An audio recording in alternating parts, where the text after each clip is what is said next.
É uma alegria poder estar aqui nesse primeiro dia do Tríduo Pascal, para nós meditarmos a profundidade desse mistério que a igreja coloca diante de nós.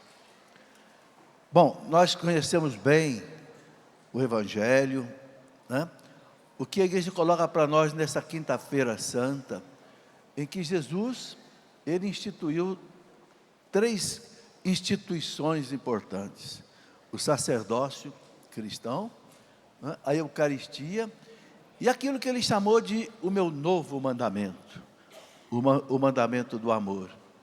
É sobre isso que nós queremos meditar um pouco nesta manhã.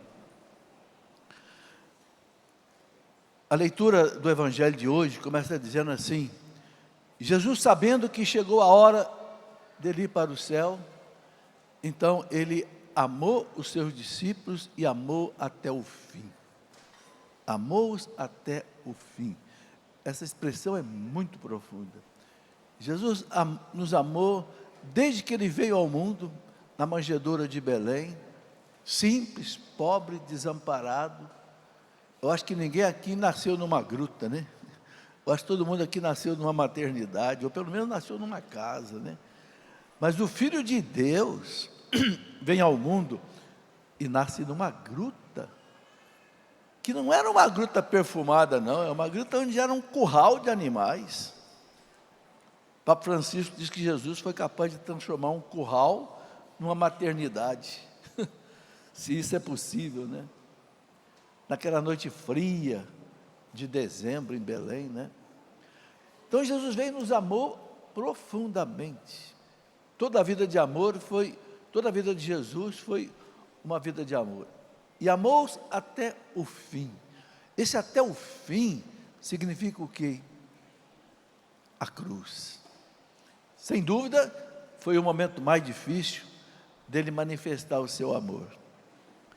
E na quinta-feira santa, que nós celebramos hoje na Eucaristia, ele quis fazer o lava-pés com os discípulos. Que coisa impressionante. Até mesmo os pés de Judas ele lavou, tentando ver se ainda resgatava o Judas. Não é? Imagina, Pedro nem quis que ele lavasse o pé dele. Não, Senhor, meu pé o Senhor não vai lavar, não, de jeito nenhum. Por quê? Porque lavar os pés de alguém era um serviço de escravo. Vocês sabem que todas as famílias que tinham algum apóstolo tinham escravos, era coisa normal. Então, quando a pessoa chegava numa casa, uma visita, primeira coisa, o escravo lavava o pé da pessoa. Era um sinal de acolhimento, bem-vindo. Mas é um serviço do escravo. Então, Jesus quis mostrar isso, né? Eu estou descendo ao nível de escravo. E São Paulo fala muito bem, na carta aos Filipenses, no capítulo 2, São Paulo fala muito bem, ele sendo Deus, ele não se envaideceu de ser Deus, mas ele dignou assumir a nossa natureza humana, que para Deus é uma humilhação, porque Deus ele está fora do tempo, ele está fora do espaço. Como homem não, como homem ele está preso no tempo e está preso no espaço. Ele vai sentir dor, ele vai chorar, ele vai ter fome. Deus não tem fome, Deus não sente dor. Não. Então aí São Paulo diz, ele não se envaidecer de ser Deus. Dignou assumir a nossa natureza. Dignou-se, quer dizer, por amor a nós. Né? E fez-se obediente. E mais ainda, obediente até a cruz. E morte de cruz. Quer dizer, Jesus desceu a abjeção mais baixa que é possível um ser humano descer, como Deus. Isso por quê? Para a nossa salvação. Santo Antônio de Pádua, doutor da igreja, ele tenta explicar isso dizendo assim: no paraíso o homem não quis amar a Deus, obedecer a Deus. Então, Deus veio obedecer ao homem, para que o homem aprenda a obedecer a Deus. Olha que raciocínio, não é à toa que é um santo doutor, né? O homem não quis obedecer a Deus, então Deus veio obedecer ao homem, para que o homem aprenda a obedecer a Deus. Maravilha. Então, na Santa Ceia, Jesus, ele vive aquilo que ele ensinou. Ele disse: eu não vim para ser servido, eu vim para servir, e não para ser servido. Então, a grande lição que Jesus quer dar para nós no lava-pé é aquilo que ele mesmo fala: se vocês fizerem isso, vocês serão felizes. Termina a leitura do Evangelho de hoje dizendo assim: se eu que sou o Senhor, eu que sou o Mestre, eu estou fazendo isso, então façam isso vocês, e vocês vão ser felizes. E aí, gente, está uma lição maravilhosa para nós. É Deus falando para nós. Como é que nós vamos ser felizes? Servindo. Amar é servir. Guarda essa definição: amar é servir. Fazer o bem faz bem. Dom Bosco dizia assim: Deus nos colocou nesse mundo para os outros. Deus não me colocou no mundo para mim. O que está fragilizando a humanidade hoje? O que está deixando a juventude fraca? Falam muito de uma geração Z que está enfraquecida, mas o que é isso? É esse vitimismo que as pessoas estão cultivando. Ai, que dó de mim! E os pais estão bajulando os filhos demais, os pais estão fazendo tudo para os filhos. Dá tudo que o filho quer, o celular que quer, o carro que quer, a comida que quer, o passeio que quer, e a criança vai ficando jovem, vai ficando assim mole. Cai no chamado vitimismo. Ele acha que ser feliz é tratar dele. Isso leva muitas vezes à depressão, leva muitas vezes à ansiedade. Eu li na internet ontem que uma pesquisa feita nos Estados Unidos mostra que mais da metade dos jovens universitários estão sofrendo de ansiedade. E a pesquisa coloca por quê? Porque os pais estão mimando e a universidade está transformando o jovem numa vítima. Ai, você é vítima. E o jovem começa a pensar assim: ai, que dó de mim. Ai, que dó de mim. Olha para a cruz. Então Jesus ensina que a felicidade está onde? Em fazer o bem. O Concílio Vaticano II, naquele documento muito bonito, Gaudium et Spes, alegrias e esperanças, ele fala: o homem não é feliz se ele se trancar dentro dele, se ele não sair dentro de si e não encontrar o outro, e não fizer o bem para o outro. Porque Deus criou o homem e ele diz que o homem não é feliz sozinho. Não é bom que o homem esteja só. Ele não pode viver só para ele, olhar só para ele. É esse egoísmo, gente, que está destruindo o mundo. Os casais não querem nem mais ter filhos, nenhum filho. Não, vamos curtir a vida só nós dois, porque filho gasta, porque filho dá trabalho. Ele esquece que o filho, o ser humano, é a maior virtualidade viva. A imagem e semelhança de Deus. Não tem nada que a gente possa construir nesse mundo de mais belo, mais perfeito, mais digno do que um ser humano. Mas caiu sobre a humanidade uma cultura terrível, né? Eu só olho para mim. Consequência disso, a frustração. Eu conheci uma moça que estava numa depressão muito grande, amiga. E ela me disse como é que ela venceu a depressão dela. Ela disse: eu decidi, Felipe, todo sábado eu ir num asilo de velhos, conversar com eles. E tem mais de 20 anos que essa mulher faz isso.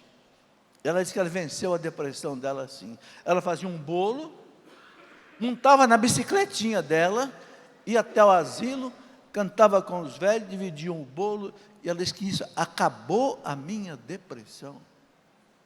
E essa mulher, gente, só tinha um filho. Esse filho se formou engenheiro, eu o conheci. Formou na faculdade que eu dirigi, aqui na USP, em Lorena. E esse filho morreu com câncer antes dos 40 anos. E essa mulher está de pé. Eu ainda encontro com ela de vez em quando.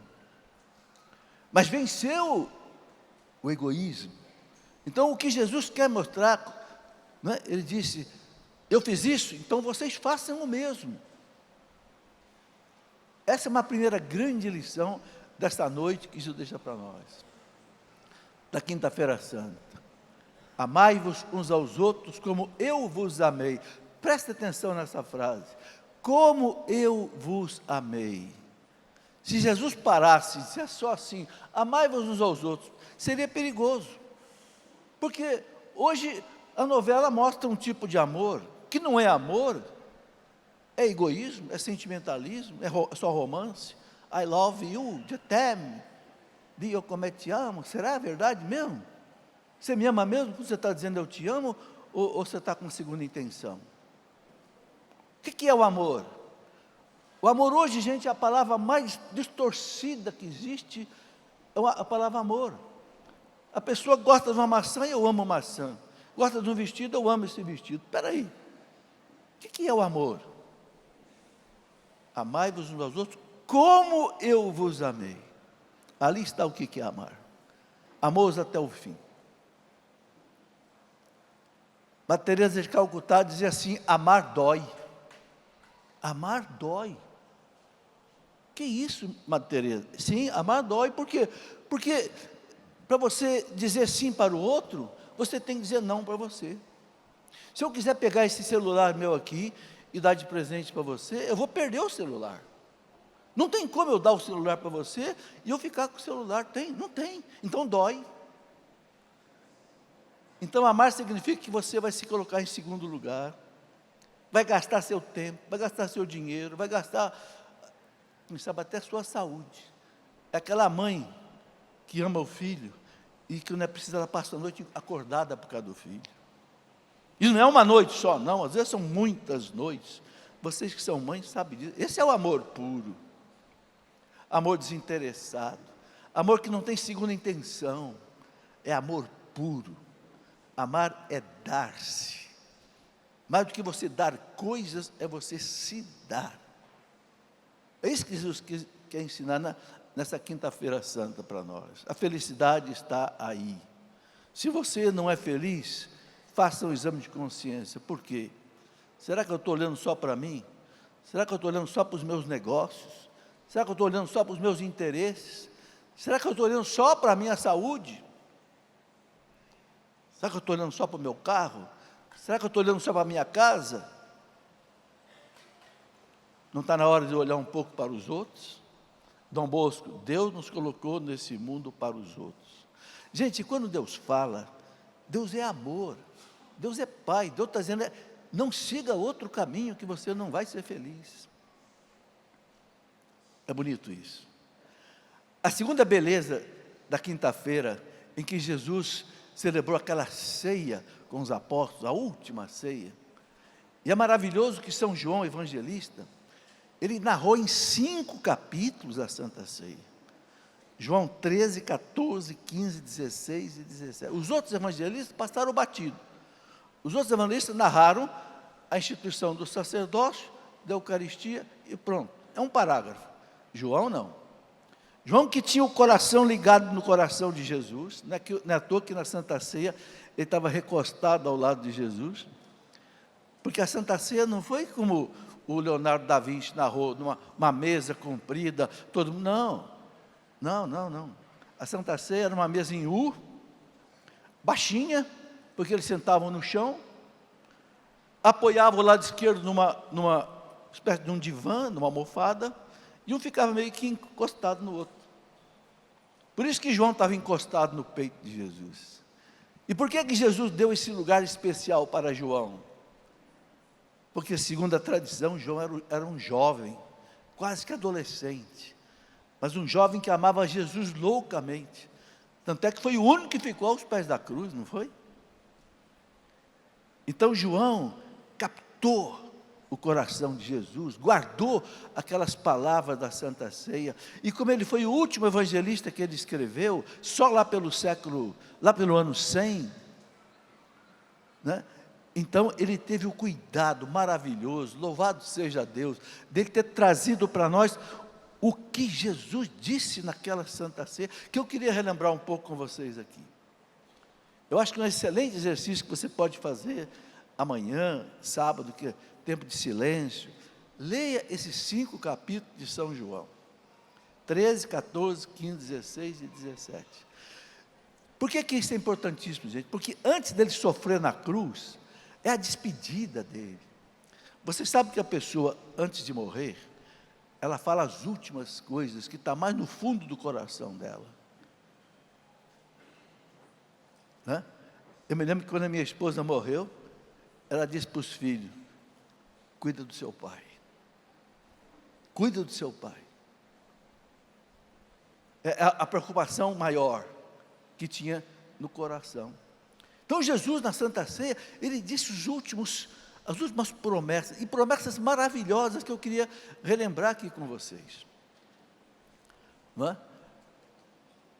A Santa Ceia. Ali ele instituiu o sacerdócio católico. Não é?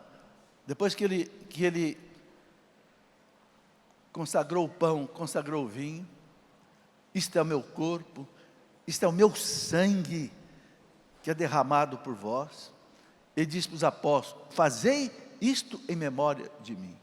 Esta frase aí é que caracteriza a instituição do sacerdócio, o sacramento da ordem.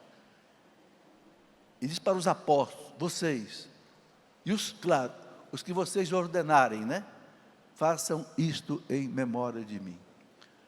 Por isso que quando o sacerdote ele consagra o pão e o vinho, Jesus se torna presente na hóstia, e também no sangue, né? Nos dois. A pessoa que não pode comungar o pão, porque é celíaco é aquela pessoa que ela tem uma alergia a glúten. Ela não pode glúten, porque meio que fecha a garganta, numa alergia, então ela toma só o vinho. Mas quando ela toma só o vinho, a igreja ensinou, inspirada pelo Espírito Santo, que ela recebe Jesus inteiro, corpo, sangue, alma humana e divindade, assim como comunga o pão. Por isso que a igreja não é obrigada a distribuir o pão e o vinho. Quem comunga no pão, comungou plenamente. Quem comungou só o vinho, comungou plenamente. Então Jesus se torna presente na Eucaristia pelas mãos do sacerdote, pela palavra do sacerdote, que opera in persona Christi, fazendo as vezes de Cristo. E aqui, gente, uma coisa muito importante de entender, se alguém ainda não entendeu. O altar se torna o Calvário, quando o padre consagra. Não é lembrança, não é memória. A liturgia fala memorial da sua paixão, não memória. Não é mera lembrança. Não, é atualização, é presentificação. O Calvário se faz presente. No altar, Cristo morre e ressuscita no altar de cada missa. Aí os nossos irmãos protestantes dizem assim: vocês são assassinos, vocês matam Cristo em cada missa. São 400 mil missas por dia, porque a igreja deve ter mais ou menos 400 mil padres, se cada padre celebrar uma missa por dia. Mas não é isso. O sacrifício da Cristo não é repetição do Calvário, não é multiplicação, é presentificação do único Calvário. A única morte de Cristo, a única, se torna presente, a única, não é repetição. Essa é a beleza do sacramento. E é um memorial da morte e ressurreição, é uma presentificação, onde a igreja diz que é incruenta. Incruenta quer dizer, o Cristo não sofre mais no altar, mas se torna presente a realidade salvífica da morte e ressurreição dele. A igreja fala: por que nós vamos à missa? Para se tornar presente a nossa redenção. Você não estava no Calvário, mas agora o Calvário vem a você, na Santa Missa.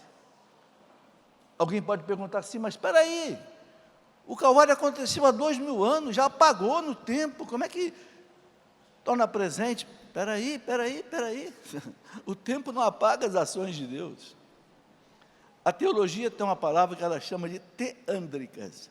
As ações de Deus são teândricas. Theos, do grego, Deus. Ândricas, antropos, do homem. As nossas ações são ações ândricas, são ações humanas que o tempo apaga. Porque nós estamos sujeitos ao tempo. Deus não está sujeito ao tempo. Porque Deus é o autor do tempo. Os físicos modernos estão dizendo que o tempo começou no Big Bang. Antes do Big Bang não existia a realidade de tempo e espaço. Há 14 bilhões de anos atrás, quando o Big Bang aconteceu, aquele ovo cósmico que foi se abrindo e daí surgiu o universo, ali começou o tempo e começou o espaço. Só que Deus não está sujeito ao tempo e ao espaço. Por que Jesus, quando Ele ressuscita, Ele entra no cenáculo, onde os apóstolos estavam, para instituir o sacramento da confissão? Por que Ele entra sem abrir as portas, nem rasgar as paredes?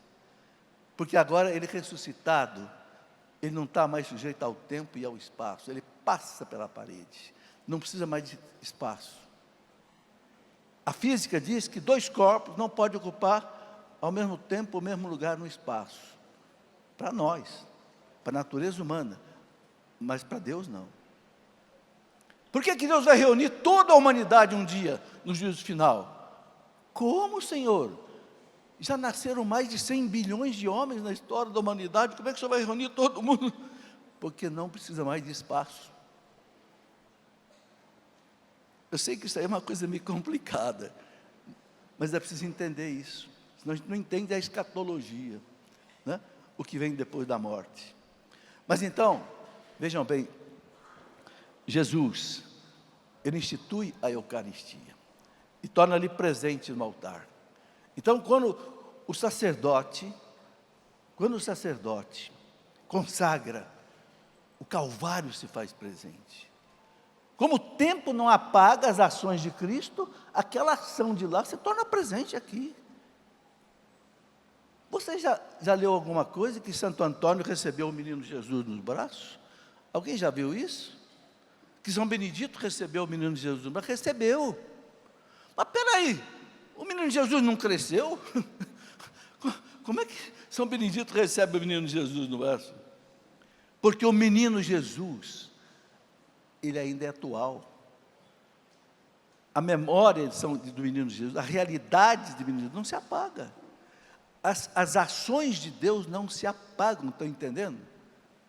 Por isso que você pode fazer a novena hoje ao menino Jesus de Praga, por exemplo, a novena famosíssima que muita gente faz. Tem até imagem do menino Jesus de Praga.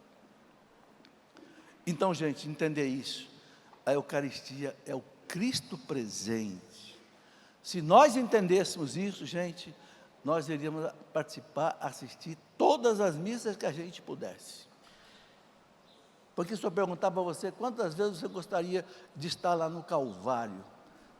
Eu ficaria lá o tempo todo. Pois bem, a missa está aí à disposição. Só que o povo não entende isso. Não entende a beleza desse mistério. Então nós precisamos ensinar isso para as pessoas. Entende? Então, a Eucaristia. E Cristo então instituiu o sacerdócio. Né? O padre é sacerdote, o papa é sacerdote, os bispos são sacerdotes, os presbíteros são sacerdotes.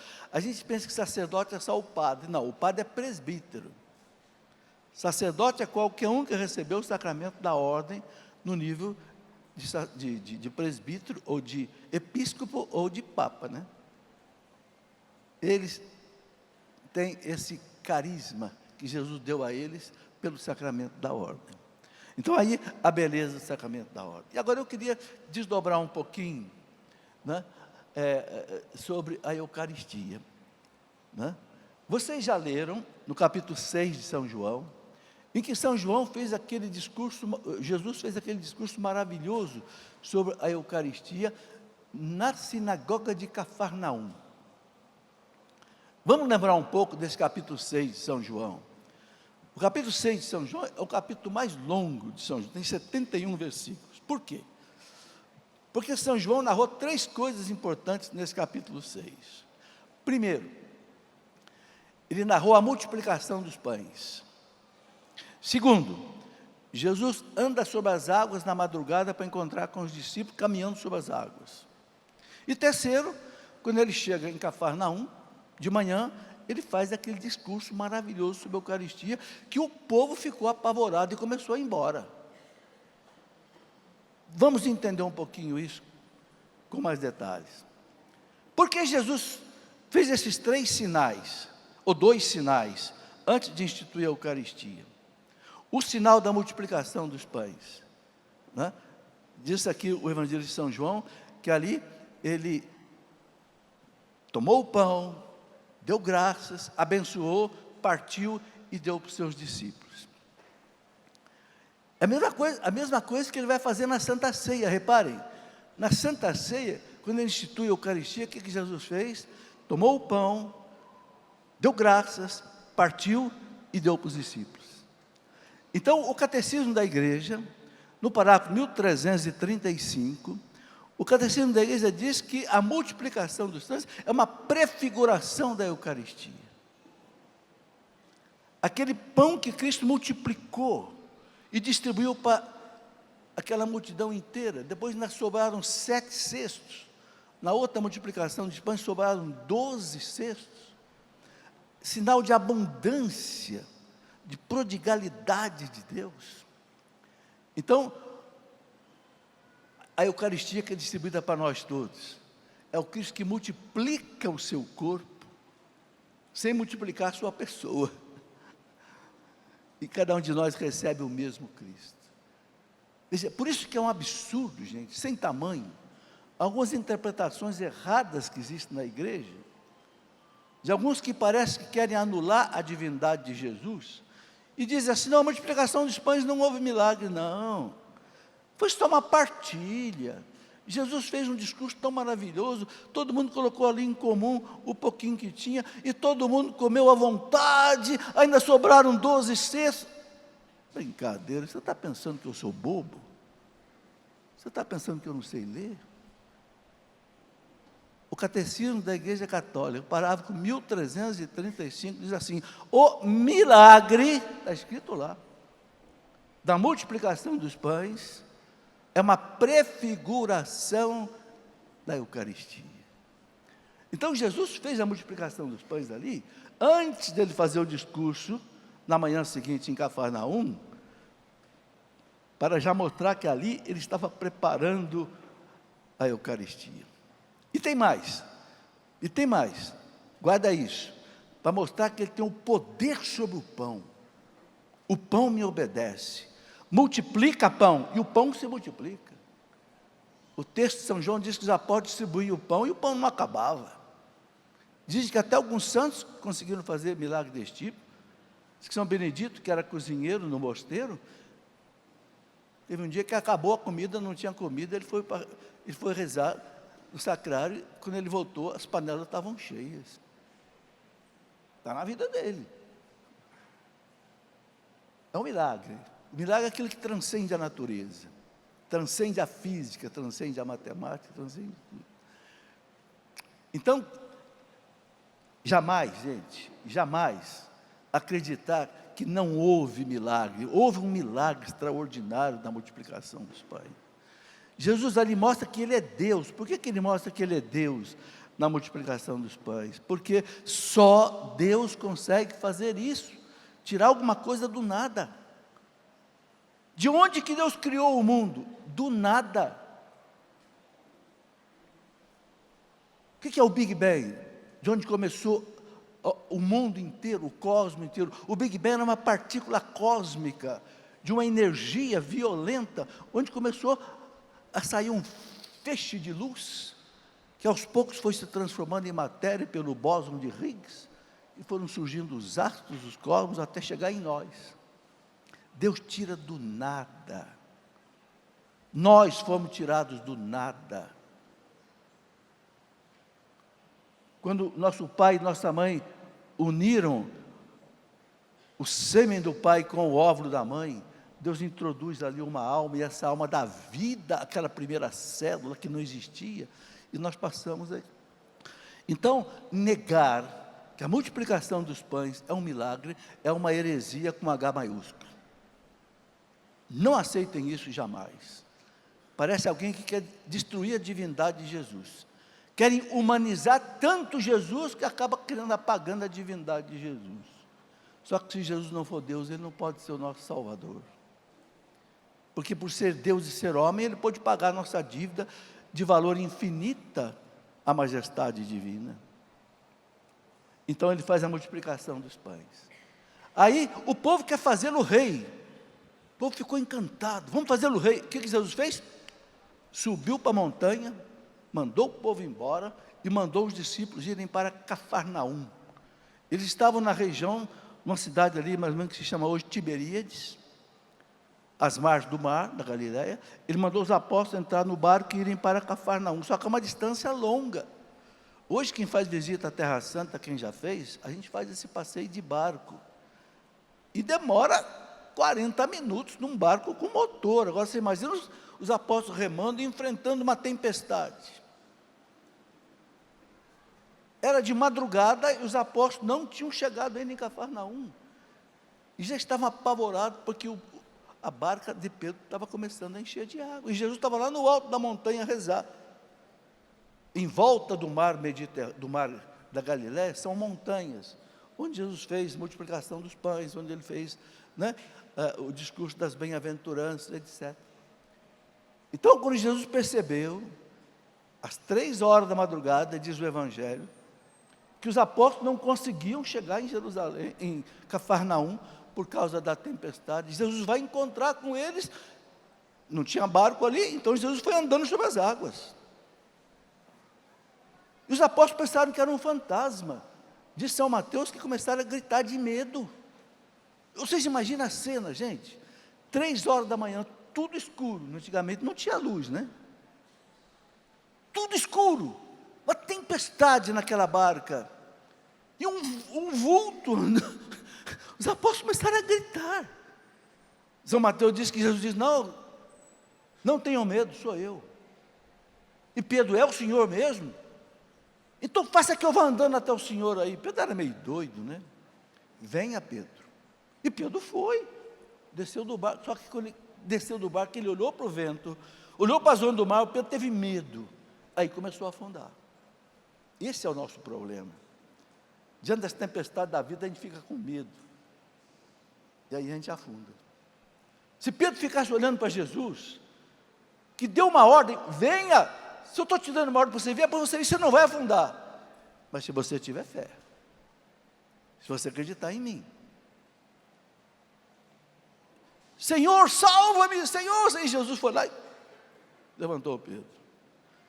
Homem de pouca fé, por que você duvidou? Não é o que Jesus falou para ele?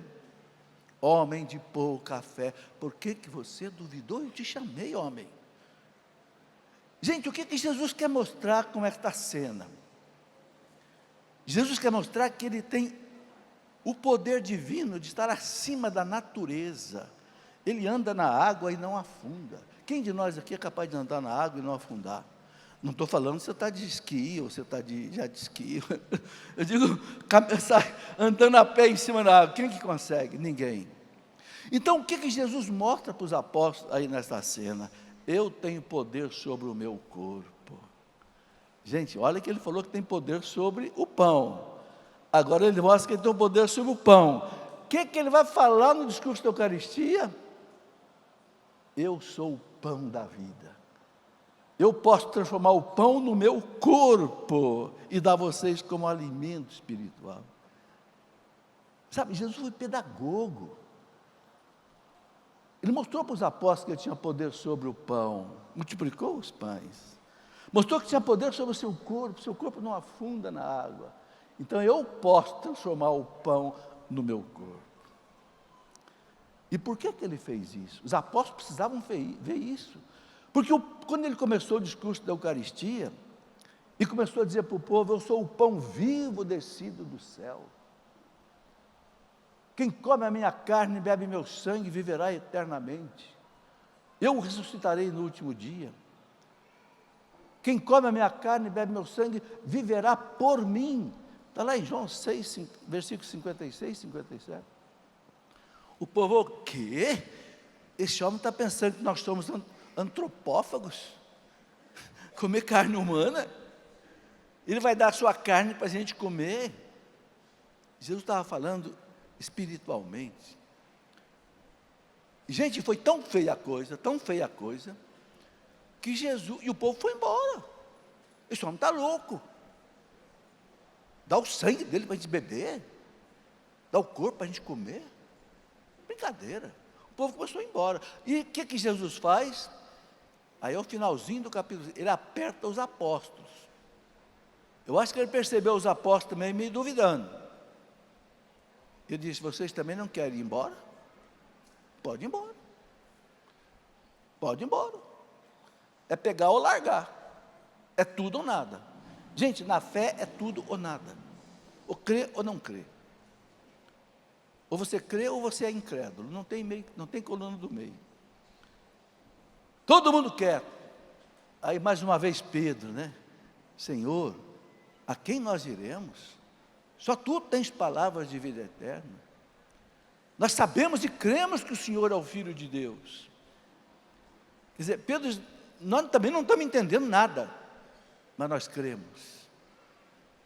Aí ficaram com Jesus. Gente, esta tem que ser a nossa atitude diante dos mistérios de Deus. Nenhum de nós vai entender os mistérios de Deus, gente. Deus transcende a natureza. Nós temos que entender uma coisa muito importante na vida, né? Eu fui professor universitário há muitos anos, pesquisador na área de física, de matemática, etc. A ciência busca a verdade pelo estudo, pela pesquisa, no laboratório. E vai buscando a verdade cada vez mais. A fé não. A fé, a verdade é revelada do alto. A fé não é pesquisada no laboratório. Ninguém vai entender a Eucaristia na pesquisa, não vai entender nunca. Ninguém vai entender a Santíssima Trindade na pesquisa de laboratório. Ninguém vai conseguir provar que Deus existe no laboratório. A gente pode provar pelas reflexões da filosofia. São Tomás de Aquino colocou as 5 vias do conhecimento de Deus, né? A via da ordem, a via da beleza, a via do movimento, as 5 vias de São Tomás de Aquino, mas é filosófico. Para quem crê, ajuda a crer mais. Mas as provas nós não encontramos como na ciência. Então, diante da Eucaristia, não é só aquele povo que foi embora, não. Hoje muita gente vai embora. Por que muita gente não comunga, não confessa? Porque não acredita que o sangue de Cristo perdoa seus pecados na confissão. Não acredita que naquele pedacinho de pão está o Deus que não cabe no universo. Mas eu creio por quê? Porque eu acredito nele. Crer não é entender. Crer é você acreditar na pessoa que está falando com você. Seu pai fala para você: eu sou o seu pai. Você duvida? Você fez o código de DNA para saber se o seu pai é seu pai? Não, porque você confia nele. Bento 16 diz a inteligência da fé. A gente não consegue viver sem fé. Vocês todos tomaram um café hoje cedo. Eu pergunto: você checou se o pão não estava envenenado? É possível um padeiro envenenar o pão? Claro que é possível. Mas por que você não foi checar o pão para tomar o café? Porque você confia no padeiro. Pronto. É fé. É fé humana. Isso é fé humana. Se a gente tem fé humana, se você acredita no seu pai, acredita na sua mãe, acredita no professor que te ensina, você não vai acreditar em Deus? Isso chama-se fé divina. Tem a fé humana e a fé divina. Então, o mistério da Eucaristia mostra isso. Agora aí, gente, vem todo o desdobramento disso. Por que Jesus fez esse milagre extraordinário? Né? O milagre do amor. A Eucaristia é o milagre do amor.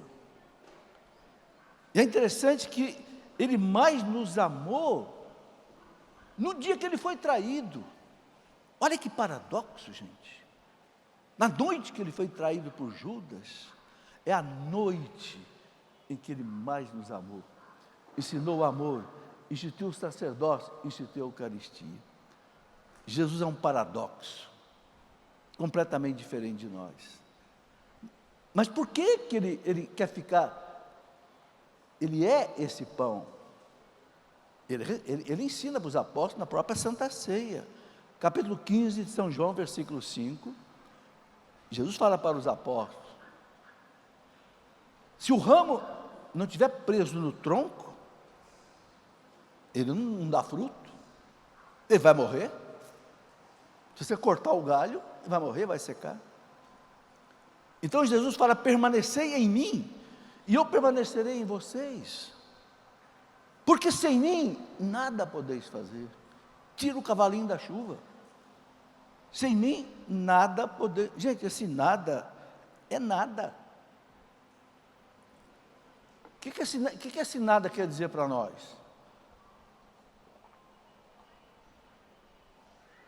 O que esse nada quer dizer para você?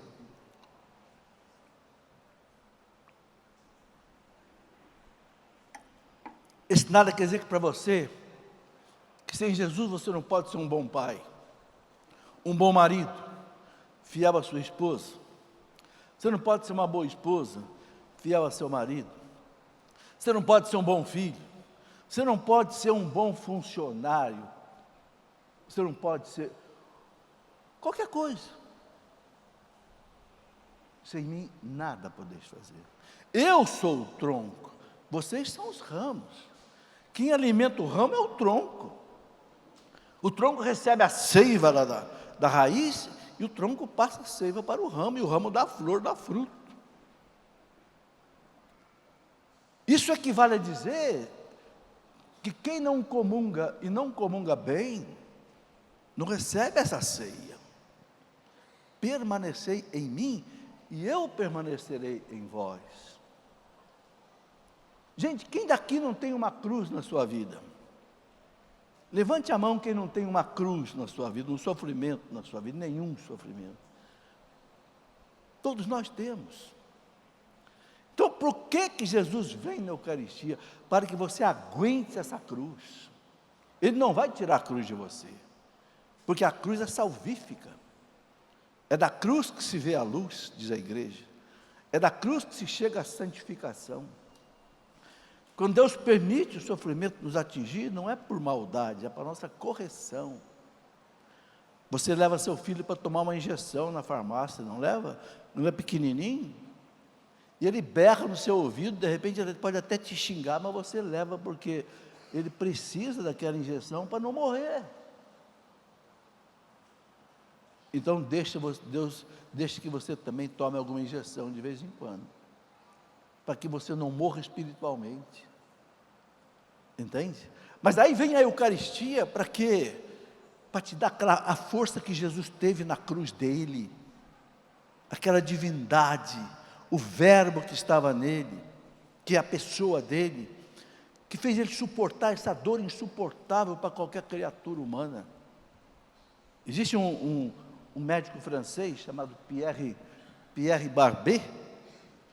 Dr. Pierre Barbet, um médico francês que estudou 25 anos a paixão de Cristo, ele ficou tão horrorizado de entender o sofrimento de Cristo, que ele disse que ele não conseguia mais fazer a via sacra, ele desmaiava no meio da via sacra. O Cristo suportou aquela cruz por nós. Ele não morreu enquanto ele não disse consumatum est. Pai, tudo está consumado, cumpri tudo que eu tinha que cumprir para salvar a humanidade. Agora, Pai, agora eu entrego o meu espírito nas tuas mãos. Enquanto ele não cumpriu tudo, ele não entregou. Ninguém conseguiu tirar a vida de Jesus, só quando ele quis. Aí ele deixou, porque ele sabia que a morte dele ia ser a nossa salvação. Gente, nós temos que meditar muito nessa sexta-feira santa, no sábado, e a igreja nos ajuda. Amanhã, né, na celebração da cruz, às 3 horas, a gente vai ouvir a narrativa da paixão escrita por São João. No domingo de Ramos, a gente escutou a narrativa da paixão escrita por São Lucas. Nós estamos no ano C, que é o ano de Lucas. Mas ainda tem a narrativa feita por São Marcos e feita por Mateus. Vale a pena você, nesse sábado e domingo, meditar a paixão escrita por Lucas e por Mateus. Aí você vai entender E por que é importante ler as 4?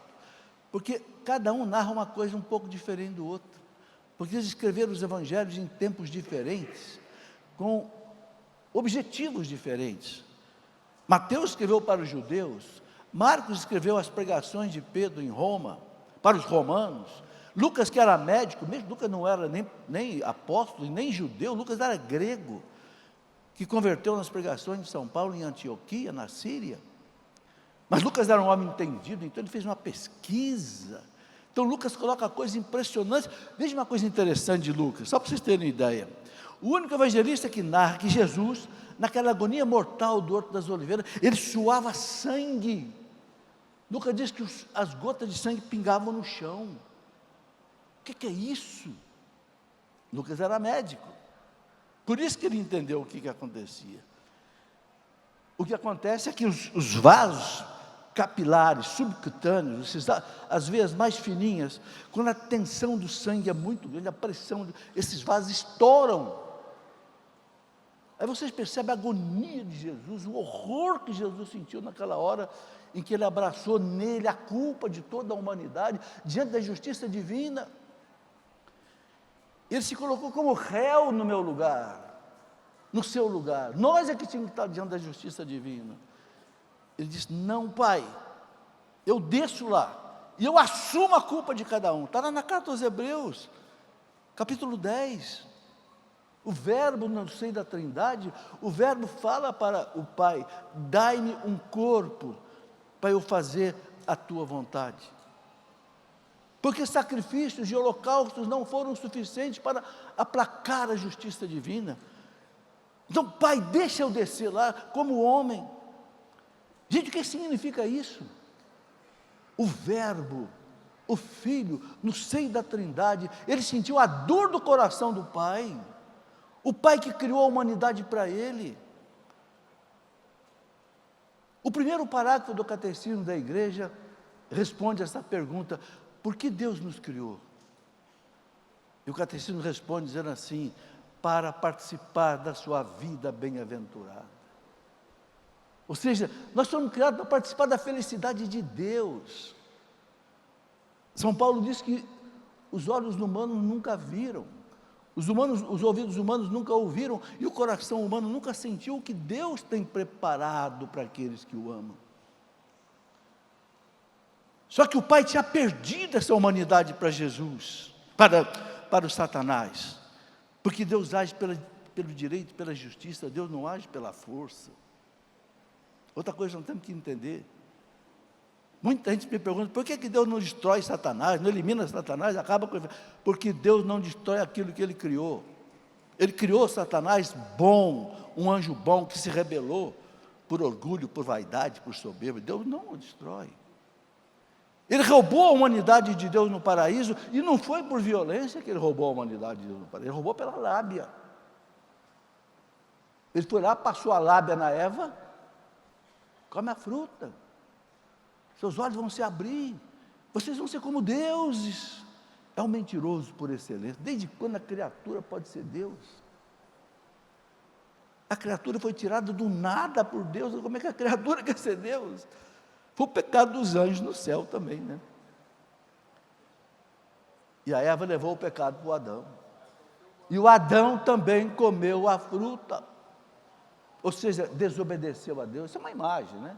É uma metáfora, né?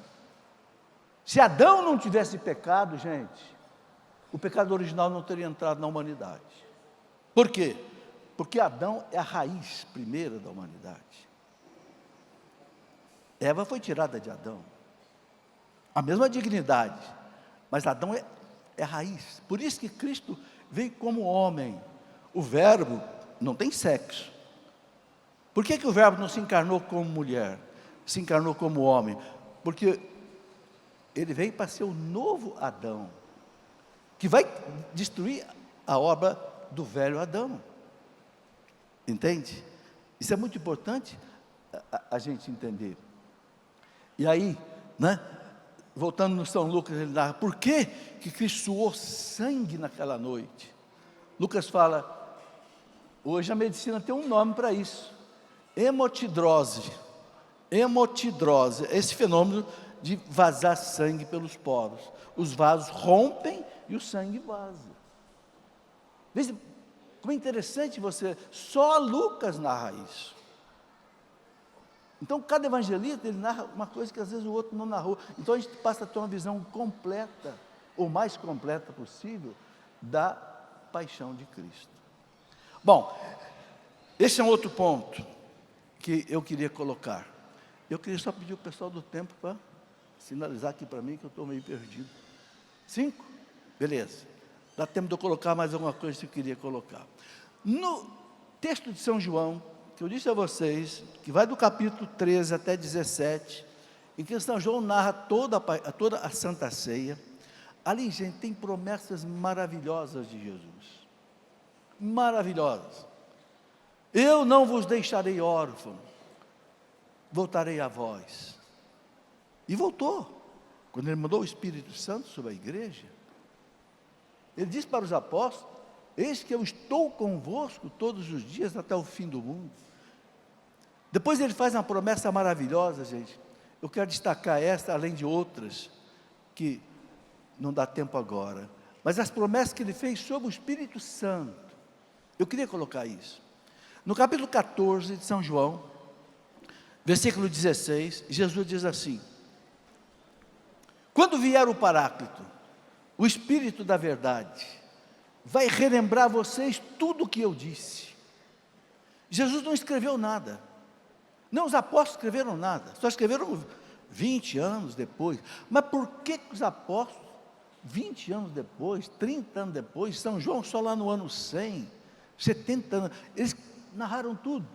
Porque Jesus prometeu, o Espírito Santo relembrará a vocês tudo o que eu disse.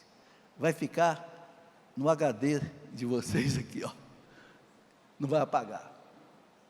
Depois ele diz, né, no versículo João 14, 25, ele diz assim, quando vier o Paráclito, o Espírito da verdade, vai ensinar a vocês toda a verdade. Gente, que promessa maravilhosa. Se tem uma das coisas que mais me dá gosto de ser católico, de ser cristão, essa promessa.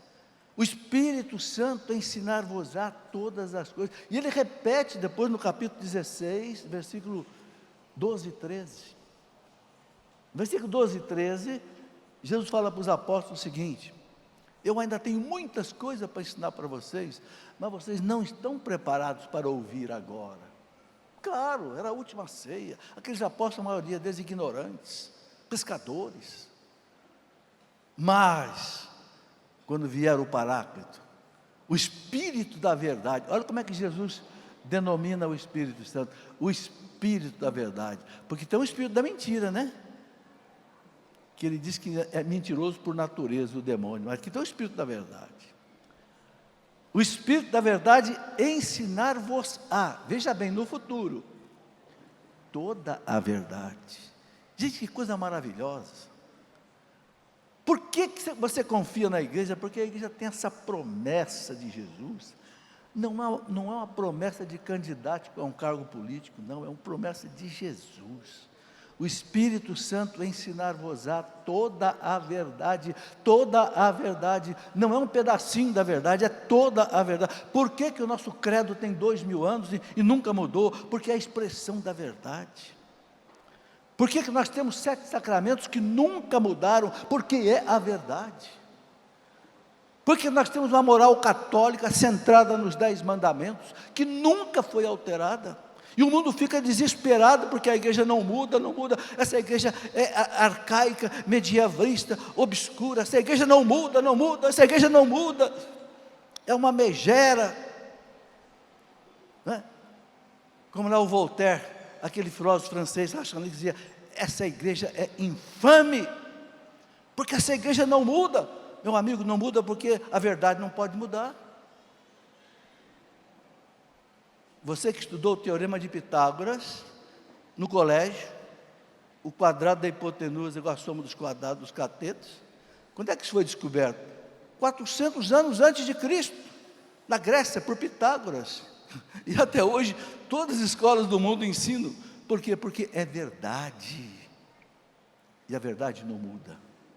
Por isso que São Paulo disse para Timóteo: Timóteo, a igreja é a coluna e o fundamento da verdade.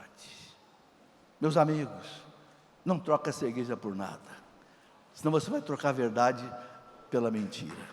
Um grande abraço. Fiquem com Deus.